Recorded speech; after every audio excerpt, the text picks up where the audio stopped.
In the village communities of rural Ireland, the stigma of bearing an illegitimate baby was so great that many mothers were rejected by their families. After being separated from her son, Christina was driven back to her village of Carrigan in County Galway. My father came to the gate and two little brothers and little sister, and they stopped, and he said to me, "What do you think you want?" I said, "I want to come home." "You're not coming to this house. You're not coming to this house. You've disgraced us. You're not right in the head. You can't be right in your head to bring a child into this world, and you deserve punishment." The punishment was to be sent to one of Ireland's 10 Magdalene asylums. These institutions, run by orders of nuns like the Good Shepherds, had been built in the 19th century outside Dublin, Limerick and other Irish cities.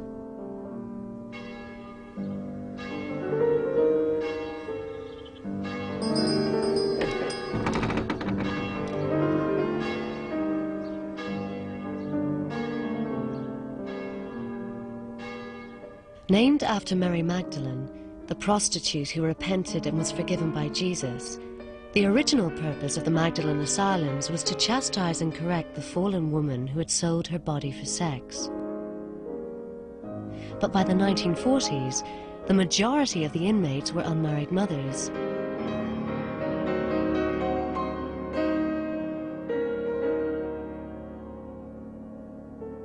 Some girls, however, were sent there simply because of a suspicion that their chastity had been violated.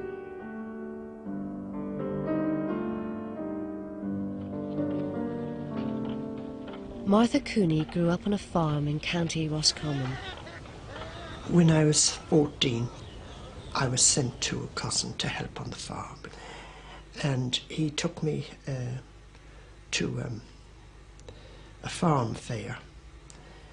And he had a lot to drink, and on the way home he indecently assaulted me. And I told a cousin what happened, and the cousin reported the matter, and they got rid of me very quickly.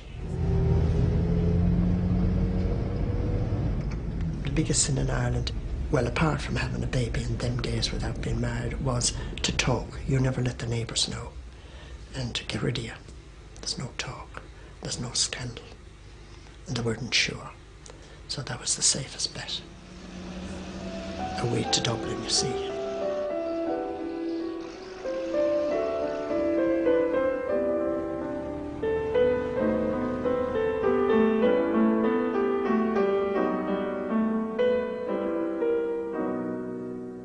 In 1941, aged 14, Martha was taken to one of Ireland's main Magdalene asylums, which provided secure accommodation for hundreds of women. The girls who made the journey to these institutions had no idea of the fate that awaited them. Phyllis Valentine grew up in an orphanage in County Clare. At 15, she was told the church had found her work in a laundry.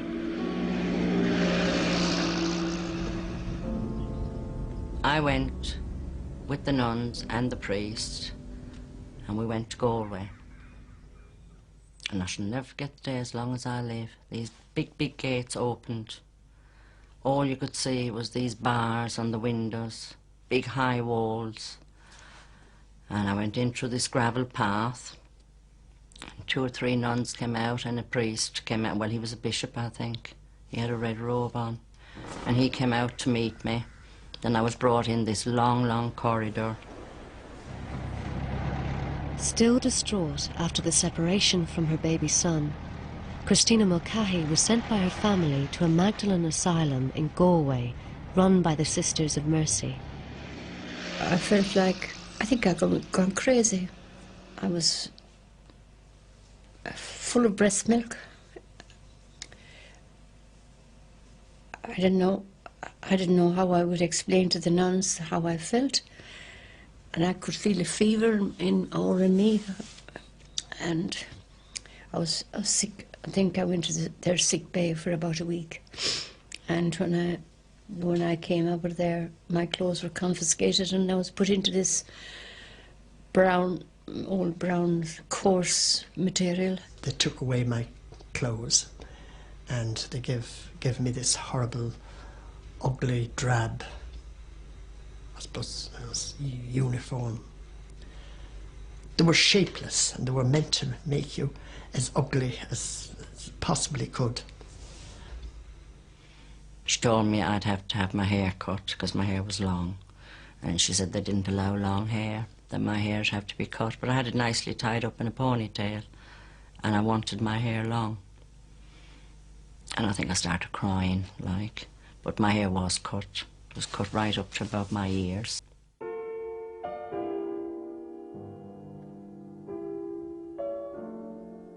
Just as Mary Magdalene, the repentant prostitute, had to reject her sexuality for her soul to be saved, so too did the girls who entered the Magdalene Asylum. They were called penitents, and with their hair cropped and wearing drab uniforms little changed since Victorian times, their penance was to work in Magdalene laundries for no pay. The labour was symbolic, the purging of sin by the washing of dirty linen. We worked all the time, and the work was very hard because we had to bend over the big sinks, washing, scrubbing, you know, collars, cuffs. And we also ironed very, very heavy starched altar linen and surplices that the priest wore. And I got varicose veins from the ironing at 15. And I was told that that was a very privileged job to do.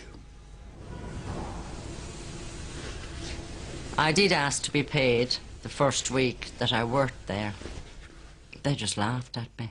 They really did laugh. I felt degraded. And that's when the sister turned round and told me that I was here and I would stay here until somebody came to fetch me. I thought maybe we'd do 6 months there and then be let out and that I would be allowed to go and see my baby.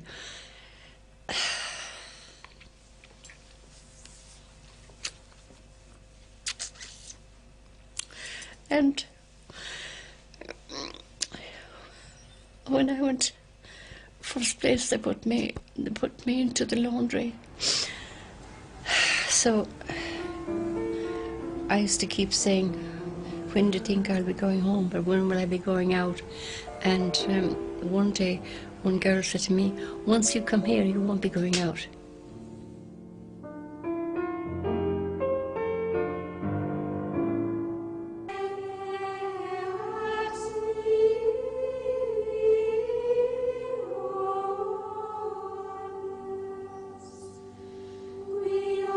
The Magdalene Asylums were cut off from the outside world, run by orders of nuns, their lives dedicated to the service and worship of God.